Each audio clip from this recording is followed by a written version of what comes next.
Hello everyone, welcome to Parul physics केवी।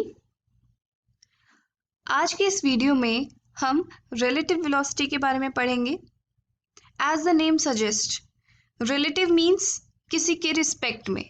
तो velocity अगर हम किसी चीज़ के रिस्पेक्ट में मेजर करते हैं, that can be at rest और एट मूविंग, देन उस वेलोसिटी को हम बोलते हैं रिलेटिव वेलोसिटी। इसको डिटेल में समझने के लिए सबसे पहले हमें एक और कंसेप्ट समझना पड़ेगा, that is frame of reference. Let us suppose I'm standing on the origin of a number line and my name is A। जहां पर मैं खड़ी हूं, मैं अपना ओरिजिन वहीं पे मानती हूँ। मुझसे 3 मीटर की दूरी पे एक डायमंड रखा हुआ है। Let us suppose मुझसे 2 मीटर दूर पीछे की तरफ मेरी एक फ्रेंड खड़ी है जिसका नाम है B। मैं कहूंगी ये डायमीटर 3 मीटर दूर है, लेकिन मेरी फ्रेंड क्या कहेगी कि ये डायमीटर कितना दूर है, 5 मीटर दूर है। ऐसा कैसे हो सकता है? क्योंकि मेरा फ्रेम ऑफ रेफरेंस और मेरी फ्रेंड का फ्रेम ऑफ रेफरेंस डिफरेंट है। मैं यहाँ पर ओरिजिन मान रही हूँ और मैं जहाँ पर खड़ी हूँ मैं वहीं पे ओरिजिन मानूंगी, और मेरी फ्रेंड जहाँ पर खड़ी है वो उसको ओरिजिन मानेगी। So O is my frame of reference and O dash is her frame of reference. तो position of an object change हो जाती है as we change the frame of reference. हम अगर डिफरेंट फ्रेम ऑफ रेफरेंस में जाएं तो उस केस में position of the object change हो जाती है। Now let us suppose me and my friend are riding bicycle. हम दोनों ने एक साथ स्टार्ट किया, लेकिन मैंने अभी अपनी बाइसिकल रोकी हुई है और बी मेरी जो फ्रेंड है वो भी बाइसिकल राइड कर रही है विद वेलोसिटी वीबी। हम दोनों के पास एक एक पेट है। मेरे पास है कैट और मेरी फ्रेंड के पास है एक पपी। अगर मेरी फ्रेंड बी एक ऑब्जर्वर की तरह एक्ट करे तो उसके, अगर ये पपी ऑब्जेक्ट है, अगर let me assume this puppy is the object and my friend B is the observer, तो ये पपी इसके रिलेटिव क्या मूव कर रहा है? क्या इसे दिखेगा कि ये पपी मूव कर रहा है? नो, क्योंकि ये दोनों एक ही बाइसिकल पे राइड कर रहे हैं। तो बी ऑब्जर्वर को लगेगा कि ये पपी स्टेशनरी है, लेकिन उसे ये भी लगेगा कि ये कैट पीछे की तरफ जा रही है। जैसे जैसे वो फ्रेंड को अपनी पीछे छोड़ती जाएगी उसे लगेगा कि ये दूर जाते जा रहे हैं और ये पीछे की तरफ जा रहे हैं। तो मेरी फ्रेंड के फ्रेम ऑफ रेफरेंस में this puppy is stationary and this cat is moving.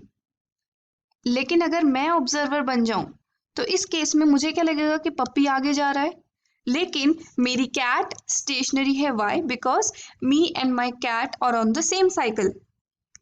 इसका मतलब all the motion that we come across in physics is relative. हम कहते हैं अगर बस मूव कर रही है, किसके रिस्पेक्ट में मूव कर रही है? It is moving with respect to ground. Since ground की वेलोसिटी अगर हम जीरो लें, then we can easily write that velocity of bus with respect to ground is the velocity of bus. Now let us suppose मैं भी V A velocity से move कर रही हूँ और मेरी फ्रेंड वी बी वेलोसिटी से मूव कर रही है।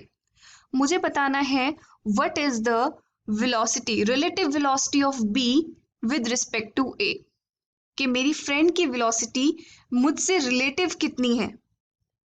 देखो यहाँ पर हम दोनों ही मूव कर रहे हैं, तो मुझे कितनी वेलोसिटी बी की लगेगी कि बी इतनी वेलोसिटी से मूव कर रहा है, since I am also moving.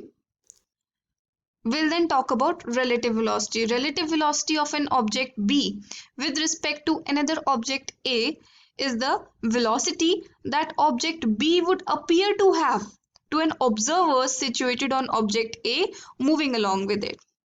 ये जितनी velocity B की appear होगी to an observer जो A पर situated है, उसे हम बोलेंगे relative velocity. Let us suppose एक object B है जो 20 मीटर पर सेकेंड की स्पीड से मूव कर रहा है इन पॉजिटिव एक्स डायरेक्शन, और I am on a skater board और मैं मूव कर रही हूँ with the velocity of let us suppose 10 metre per second in the same direction. Let us suppose जब हमने स्टॉप वॉच में टाइम स्टार्ट किया उस टाइम पे मेरे और जो ऑब्जेक्ट बी के बीच में कुछ गैप था। एक सेकेंड में मैंने कितना मूव फॉरवर्ड किया? मैंने 10 मीटर मूव किया होगा। लेट सपोज मेरी पोजीशन आ गई यहाँ पर, this total distance I have covered is 10 metre. तो इस एक सेकेंड में बी ऑब्जेक्ट ने कितना मूव किया होगा? 20 मीटर, क्योंकि उसकी स्पीड है 20 metre per second. So now it have come here. तो इसका मतलब this is the new position. अब हम दोनों के बीच में कितना गैप और बढ़ गया? हम दोनों के बीच में इट्स 10 मीटर का गैप और बढ़ गया. जितना गैप था उससे 10 मीटर का गैप और बढ़ गया. तो मैं क्या कहूंगी कि मेरे रिस्पेक्ट में, मेरे फ्रेम ऑफ रेफरेंस में बी ऑब्जेक्ट की वेलोसिटी होगी 10 मीटर पर सेकेंड. इसको अगर हम और जनरल वे में देखें तो लेट अस सपोज कि मेरी at t equal to 0 the position, my position was xa0 where 0 represent the time in the bracket. और जो b ऑब्जेक्ट थी उसकी पोजिशन थी xb0. I am moving with the speed of va in the positive direction and the object b is moving with the speed vb in the positive x direction. तो जब मेरी घड़ी में t time बीत गया तो उस केस में मैंने कितना डिस्टेंस कवर किया होगा? From the formula we know that speed is equal to distance upon time. So distance is equal to speed into time. My speed is va और t टाइम में मैंने इतना डिस्टेंस कवर किया होगा. It means that after t time my new position xa t will be equal to xa0, that is initial position plus the distance traveled. तो ये हमारी new position आ जाएगी आफ्टर टाइम t. इसी तरीके से अगर हम b ऑब्जेक्ट की पोजीशन निकालेंगे after time t, then it will come out to be xbt is equal to xb0, that is initial position plus the distance traveled by the object b in time t, which is equal to vbt. Now let me subtract 1 from 2. ये दोनों equations को मैं subtract करती हूँ तो मुझे मिलेगा x b t. ये कंप्लीट इक्वेशन मिलेगी हमें. नाउ इससे मैं vb माइनस va निकाल सकती हूँ. थोड़ा सा रीअरेंज करने पर मुझे ये इक्वेशन इस तरीके से मिलेगी. Now this is the displacement of the object b in time t और ये होगी displacement of object a in time t. तो यहाँ पर डिस्प्लेसमेंट का डिफरेंस लिया है हमने दोनों ऑब्जेक्ट्स की डिस्प्लेसमेंट का. So we can write it as equal to displacement of b with respect to a, कि a के रिस्पेक्ट में b ने कितना डिस्प्लेस किया है. तो अगर मैं इसको टाइम से डिवाइड कर दूं कि एक यूनिट टाइम में b कितना डिस्प्लेस हुआ है विद रिस्पेक्ट टू a, उसको मैं बोलती हूँ relative velocity. So this is the formula for relative velocity of b with respect to a. अगर हमें b की रिलेटिव वेलोसिटी निकालनी है with respect to a, then this is how I derive it. I use vb minus va as the formula. तो अगर हमें b की velocity निकालनी है with respect to a, then I use this notation which means relative velocity of b is the object with respect to a. Here a is the observer, so it's equal to vb minus va. Now what if we need to find relative velocity of a with respect to b? So it's equal to vab. A is the object and b is the observer. Now it's equal to va minus vb. That you can see is negative of vb.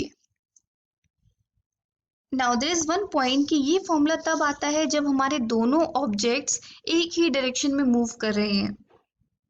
तो अगर हमें निकालना है relative velocity of b with respect to a, let me write it b vba, then it's equal to vb minus va. देखो ये basically vector होते हैं. अभी हम वन डायमेंशन में ट्रीट करें इसलिए हमारे लिए आसान है. यहाँ पर दोनों की डायरेक्शन ऑपोजिट है. इसका मतलब अगर मैं मैग्नीट्यूड वाइज देखूं तो वीबी वेक्टर को मैं क्या लिखूंगी माइनस वीबी और वी ए का मैग्नीट्यूड होगा plus v A. So I right minus V A, क्योंकि यहाँ पर दोनों वेक्टर्स एंटी पैरेलल हैं तो इनके मैग्नीट्यूड्स इस सब्ट्रैक्ट हो जाएंगे. तो इसका मतलब we will get minus of v B plus v A. इसका मतलब this is equal to v B A. इसका मतलब जब हम ए पे बैठे हैं तो हमें लगेगा कि बी पीछे की तरफ जा रहा है. हम रेस्ट पे हैं, बी हमसे पीछे की तरफ जा रहा है, that is negative x direction में जा रहा है with the velocity of v B plus v a. ऐसा आपने ट्रेन में बैठे हुए ऑब्जर्व किया होगा कि जब हमारी ट्रेन लेट अस सपोज इस डायरेक्शन में जा रही है, in the direction of this V A vector, और एक साथ ही ट्रैक पे दूसरी ट्रेन आ रही है इन द ऑपोजिट डायरेक्शन, तो हमें लगता है वो ट्रेन बहुत ज़्यादा स्पीड से जा रही है इवन दो उसकी स्पीड इतनी नहीं होती है। This is because the relative velocity उसकी बढ़ जाती है, उसमें हमारी ट्रेन की स्पीड भी ऐड हो जाएगी रिलेटिव स्पीड में, जिसकी वजह से हमें लगेगा कि वो ट्रेन बहुत फास्ट मूव कर रही है। लेकिन अगर मान लो उस ट्रेन में कोई ऑब्जर्वर बैठा है, वो हमारी ट्रेन की तरफ देख रहा है, तो v of a with respect to b, के b में जो ऑब्जर्वर है उसको क्या लग रहा है कि a की स्पीड कितनी है, वेलोसिटी कितनी है, that will be given by va minus vb। ये वेक्टर्स हैं और मैग्नीट्यूड वाइज देखो एंटी पैरेलल हैं, तो I can write it as va minus of minus vb, क्योंकि vb वेक्टर और va वेक्टर ऑपोजिट डायरेक्शंस में है। इसका मतलब I am going to write it as va plus vb। This is the relative velocity, this is the velocity which appears to b के a की इतनी velocity है। तो अगर मैं b पर बैठी हूं तो मुझे लगेगा कि a जो है वो पॉजिटिव x डायरेक्शन में जा रहा है, और कितनी वेलोसिटी से जा रहा है, va प्लस vb, और मेरे लिए मैं हमेशा रेस्ट पे ही रहूंगी। Now let's discuss position time graphs for various cases. Late us suppose मेरे पास दो ऑब्जेक्ट्स हैं a और b, इनकी इनिशियल पोजीशंस मेरे पास गिवन है xa0 एंड xb0। जैसे मैंने टाइम स्टार्ट किया, दिस स्टार्टेड मूविंग, a की वेलोसिटी थी va वेक्टर और b की वेलोसिटी थी vb vector, if they both were moving in positive x direction, then this is how the position time graph will look like. यहाँ पर दोनों की velocity same है, और जो पोजिशन टाइम ग्राफ की स्लोप वो वेलोसिटी रिप्रेजेंट करती है कि किस स्पीड से ऑब्जेक्ट मूव कर रहा है।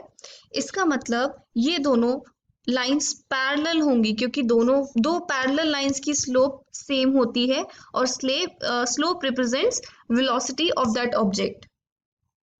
Now let's take the case second, that is both the objects are moving in the same direction, but A की वेलोसिटी ज्यादा है, ये ए जो है ये फास्टर मूव कर रहा है विद रिस्पेक्ट टू बीज वेलोसिटी, बी की वेलोसिटी कम है, ए की वेलोसिटी ज्यादा है।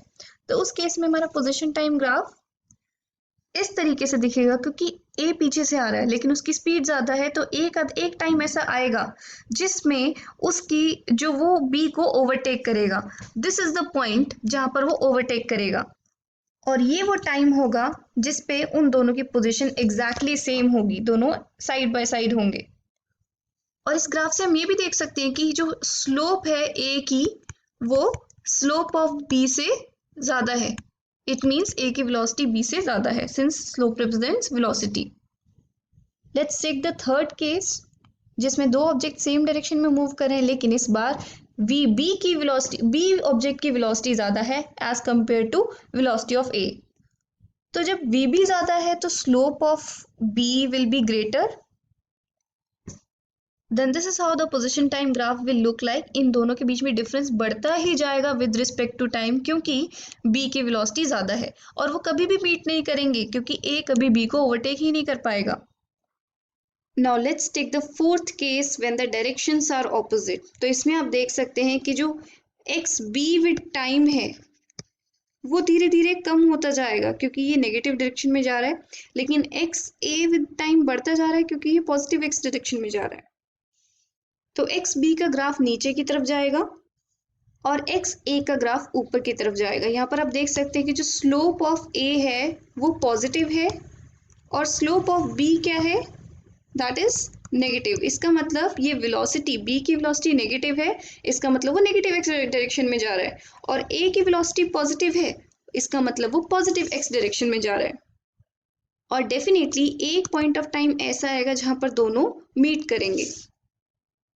नेक्स्ट वीडियो में हम इससे रिलेटेड कुछ न्यूमेरिकल्स प्रॉब्लम डिस्कस करेंगे। That's all for now, have a good day.